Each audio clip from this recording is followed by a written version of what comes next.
Hey friends, I'm Laura and welcome to my channel. Here I talk about all of the fun things including minimalism, budgeting, living a simpler life, and how I am changing my life this year to have the life that I want to have. So I'm coming at you today with a promised video in my budgeting series, and this is all about having non-negotiables in your budget. So in this video, we're going to talk about what non-negotiables are, why you might want to have them, and what mine are. If you haven't checked out the previous videos in this series, check them out on my channel. I talk about my budget for the year, the no spend challenges I'm doing for this year, and I talk a little bit about having non-negotiables in my budget. And this video is just further exploring what that means and if you might want to have them in your budget as well. So number one thing, what is a non-negotiable in your budget? A non-negotiable in your budget is something that is not a necessity. It is not a need, but it is something that contributes so much to your happiness in life that you are unwilling to negotiate it out of your budget. And non-negotiables in your budget will look different for each person. So one person might say they have to have their daily coffee from the coffee shop, while another person is like, no, I can cut that out. It's not worth it to me. One person might say that their closet is really important to them and they need new outfits. I, on the other hand, would be like, no, I can easily cut out clothes shopping. It might be a challenge, but it's not a necessity to me. It doesn't add a ton of happiness to my life. So your non-negotiables will probably be different than mine and different than other people's, but it's a good idea to have them. And here's why. A lot of people in the finance and budgeting realm talk about hustling hard, especially Dave Ramsey. And I was first introduced to budgeting and really getting out of debt and stuff from Dave Ramsey. And he really preaches this idea that you go hard and you sacrifice your whole life and you work 3 jobs and you have no fun and you spend no money and you cut all the costs, and you do that as long as it takes to pay off all of your debt, and then you can live a wonderful life filled with all the freedom to spend all the money however you want to. I tried that method and it didn't work for me. It led to burnout. I did that for 2 years and I burned out hard. And that kind of intensity and dedication and sacrifice will only be able to get you so far. It comes with a lot of sacrificing your quality of life, your happiness, your health, a lot of stuff like that. And in my own personal experience, that method didn't work very well for me, and it ended up costing me more in the long run, because once you hit burnout and your health has taken a toll, your happiness has taken a toll, once you hit total burnout from that type of sacrifice and intensity, you end up doing a lot of damage that you had just worked really hard to not have done. So you end up spending a week in the hospital because you get really sick because you were working 90 hours a week. Or you end up going on a huge shopping trip because you're really depressed, and all kinds of things like that. So for me, that strategy did not work very well, and I tried it. I did it a long time, and I did have some success with it. But my preferred method is this new one that I have since found, and that is including non-negotiables in your budget. And non-negotiables are a great way to still feel like you're living a really happy and fulfilling life while you're working hard to pay off debt, save up money, and stick to a budget. Having those non-negotiables, those things that you don't need but that make a big impact on your happiness and your quality of life, having those things worked into your budget where it's still allowed makes you feel like you're still living. So you don't feel like you're sacrificing so much that you end up burning out. You have a lot more momentum to keep going with the project, and you don't feel like you're missing out on life in between. And let's be honest, none of us knows how long that we have here. So The philosophy of working crazy hard as long as it takes to get it done and sacrificing everything, you could end up doing that for 3 years or 5 years and end up dying, and then you never had your life at all. And that philosophy just did not work for me. It didn't work for my health, it didn't work for my happiness, and it did not work for my budget when my health and happiness caught up to me. So this is my new way of doing things. I am really loving this approach. It has worked really well for me, having these non-negotiables worked into my budget. They are the things that I do not need. They are not essential to life. They are not essential to me being alive, but they make a huge difference in my life, and having them worked into my budget makes me feel excited about budgeting because I'm not sacrificing too much.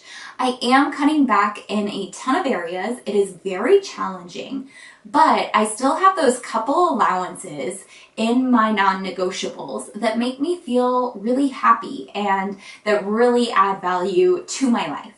So my non-negotiables, let's get into that. I will give you a couple of examples. So I've already said for one person, it might be their daily coffee. For the majority of people, the daily coffee they can do without. For some people, that is their daily happiness. That is something that is a big deal to them. So that's one example. For another person, eating organic might be really important and also a big part of their budget. And it's not necessary. You will still live eating non-organic food, but maybe eating organic is something that adds so much happiness to your life and you feel like it really benefits you mentally, emotionally, physically, whatever. For you, it might be a non-negotiable. That is where the non-negotiables really help you to take this budgeting and paying off debt and working really hard. It takes that philosophy and tailors it for each individual person so that they still feel like they're living a full life while they're doing all that hard work. So again, organic food might be one, daily coffee might be one, whatever it is for you. Here are mine. I have 2 non-negotiables, and if you're gonna have non-negotiables, it's really important to stick to 3 or less. Again, these are the things that you do not need. They are not essential to life. They are not the roof over your head or the food in your belly, but they are those things you don't need that really add happiness, so you're gonna work them into your budget. And because they're not necessary, we are limiting them. You can't just decide that everything's a non-negotiable to you because then you're not sticking to a budget at all. So have 3 non-negotiables or less. I have 2. My first non-negotiable is my health. And in the last couple of years, I've had a lot of health issues. I've had sciatica that has come back time and time again, and I'm still dealing with it. And I have found that there are certain things that I can do for my health that cost money and aren't a part of my budget, or they didn't used to be. But they make a huge difference in my quality of life, in my happiness, and in my longevity in this project. So for me, going to my chiropractor whenever I start hurting, which might be twice a week or once every other week, going to the chiropractor, getting adjusted, getting a massage. Thankfully, my chiropractor works in a 15-minute massage or cupping session to their adjustments. So it's all filed through my insurance. I do still have to pay a copay, but making sure that I make that a necessary part of my budget, even though it is not necessary to being alive, really helps me to feel good, to feel happy because I'm not in so much pain every day. And it really helps me to make sure that I can keep working as much as I want to. Because if my sciatica gets too bad, I can't walk, I can't stand, I can't work. So that's one way that prioritizing my health has been really important. And it's a part of my budget that is not necessary. Going to the chiropractor all that much is not necessary. I could do without it, but I'd be in a lot more pain. My happiness would take a toll, my health would take a toll, and my ability to work would take a toll. So prioritizing my health and making it a non-negotiable for me is really important and a great way for me to be able to stick to this plan for having a budget, paying off my debt, and working really hard. Another way that I am prioritizing my health is knowing that I might have to take a day off because of my sciatica. If it gets so bad that I am having trouble walking, in the past, I've done the approach where I still work anyway, and I work through the pain, and then the next morning I wake up and it's even worse because I put all that strain on a muscle that was already pushed up against a nerve, and it does a lot more damage than good long term. Because I worked that one extra shift, I might have to take a whole week off now, or I might have to take a whole month off and go to the chiropractor all the time because I made it so bad that I couldn't walk. So that's one way that I'm learning to have room for grace for myself, because it is a non-negotiable. And I'm not expecting to feel like a 10 every day. There are days when my body feels like a 6 and I can still go to work and I can still function. But making sure that I'm not doing long-term damage that negatively affects this journey and my quality of life is really important. So that is 2 ways that I am really taking my health into account with my non-negotiables. I'm going to go to the chiropractor whenever I need to. That might be spending a couple $100s a month that other people don't need to, or that I don't need to, but it's going to make a huge difference in my quality of life and in my happiness. And I'm really excited about that. Now, there are other areas of my health in which are not really important to me. Again, the whole eating organic thing, I couldn't care less. Some people, that's a huge deal to them. Maybe that's one of your non-negotiables. But just because I'm prioritizing health doesn't mean that I can write off everything and say, oh, it's for my health and that's a non-negotiable. You still have to be logical, approach it with a good head on your shoulders, and know that your non-negotiables are not a place for you to cheat on your budget. It's a place to make sure that your budget is working for you while still keeping your long-term goals and the life that you want to have at the top of the list. You're not sacrificing your health and happiness in the meantime to a degree where you feel terrible, but it should be a challenge for you. This budgeting thing should be a challenge. This paying off debt thing, you should be sacrificing things that are a little challenging for you. You're not used to having to do that. But having these non-negotiables makes it a lot easier and a lot more of an exciting and happy journey. So my second non-negotiable is experiences. Experiences are really important to me, and I've come to learn that I can sacrifice a lot of things that I buy. I can give up home decor and a lot of craft supplies, and I can give up clothes, and I can give up lots of things that I purchase, even souvenirs from experiences. I don't buy those anymore.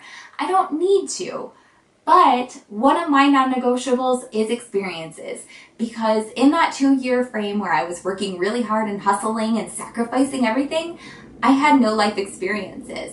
I went through really hard times. I worked a lot. I didn't do anything fun. I never went out because it wasn't in my budget. I had that gazelle intensity, and I felt like I was sacrificing everything. I felt like I didn't have that many friends, and the friends I had I was not close with because we never hung out together because I was always working, and I didn't get to go do cool things because it wasn't in my budget, and I felt like I wasn't really living. I was putting life on pause to work really hard and hopefully be able to live in the future. And for me, that way did not work long term, as you can see. So experiences have become one of my non-negotiables. And again, you want to have parameters to these non-negotiables. That does not mean that just because it's a non-negotiable, I can write off everything I want to do and do it all and spend all the money and say it was an experience. That was one of my non-negotiables. There's still limits. There's still an annual budget for the experiences that I can spend on. There's an annual budget, say $1,000 for experiences this year. That includes any vacations I want to take, any cool things I might want to try. Maybe I want to try skydiving or try taking a cooking class, or maybe I want to go to a craft retreat for a weekend, something like that. You want to make sure that if you're doing non-negotiables like that, that you're not playing loose with it. You want to have structure to it, and it should still be a challenge, but it is freedom for you to still feel like you're living and experiencing things and having fun in the journey. So that's really important to me, and I do have structure to my non-negotiable of experiences. And the way I'm viewing experiences right now is that I might have a couple of big ones throughout the year. So I might have a trip to California. I'm really hoping I will be able to do that this year, and I think that would probably be about an $800 budget once you take into account an Airbnb, going to Disneyland, and a plane ticket. So I'm hoping I can do that. I might not. I might have to settle for smaller experiences this year. It just depends on how my budget works out and how this process goes for me and how much progress I can make on paying off my debt and how quickly I can do that to see where my budget is for my non-negotiable of experiences. But I am thinking that I will have 1 or 2 big experiences for the year, and that I will definitely have a few smaller experiences mixed in between. So I'm thinking 1 experience a month. And my 1 experience might be going out to brunch and having an all-day chit-chat with my girlfriends. And that means I spent $30 at brunch or $15 at brunch, whatever it was. It might be a no-spend month, but that was my 1 experience for the month, to feel like I am connected, I am doing something I love, I am hanging out with people I love, and I am not sacrificing so much that it feels like a terrible burden to me. Challenging, yes, but something that I can do. So maybe that's my non-negotiable for 1 month. Or maybe it's taking a $30 class where I learn how to decorate sugar cookies, because that sounds really exciting to me. My non-negotiable of experience, it could be 1 experience that costed $10 that month. Or it might be a bigger experience that costed a few $100s. So again, that's where having that annual parameter of how much you're allowing for that non-negotiable becomes really important. Because again, we do not want to delay our future life that we want to have by not sacrificing now, but we still want to have some freedom so that we can stick to this budgeting thing long term and make huge progress and still feel happy, excited, and like we're living in the meantime. You can't have it all, but you can have a lot. And it's just about finding out which parts of life are really important to you and making those one of your non-negotiables in your budget. So those are what my non-negotiables look like. Again, everybody has a different take on this. Everybody has a different take on budgeting. I am no expert, but I have come to find that this method works really well for me for all the reasons I explained in the video already. It makes me stick to budgeting a lot longer. It makes me stick to paying off debt with more intensity, and it makes me still feel excited about budgeting in the meantime. And figuring out, if I only have $800 a year to spend on experiences, which experiences really matter? Where can I make my non-negotiables really go the distance for me? So it's a really fun way to still live and still get excited about your budget and still feel like you're not missing out too much. You're sacrificing and it's a challenge, but you are still living and you are still happy and your life is still awesome. So I hope you have enjoyed this video explaining what non-negotiables are in your budget, why you might want to include them, and what mine are. Again, I have 2. They are my health and experiences. They each still have a budget within that category that I have to stick to, but I am allowing them even though they are not absolutely essential in my budget, because they make a huge difference in my quality of life and they make me so excited to stick to this project and really achieve my goals. I hope you guys have enjoyed this video. Please give it a thumbs up if you want to see more content like this.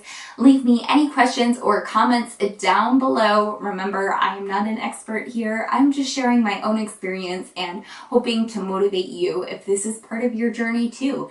And again, please subscribe to my channel so you don't miss any of the fun things that I'm going to be sharing in the future. I hope this series motivates you you to get on board if you've been wanting to make a big change in your financial life. And I hope you're feeling inspired when you walk away from this video. Give it a thumbs up, subscribe to my channel, leave me a comment. Any of those things help out the video extraordinarily, and I'm so thankful for each one of you following along with this journey. I'll catch you guys in the next video. Bye!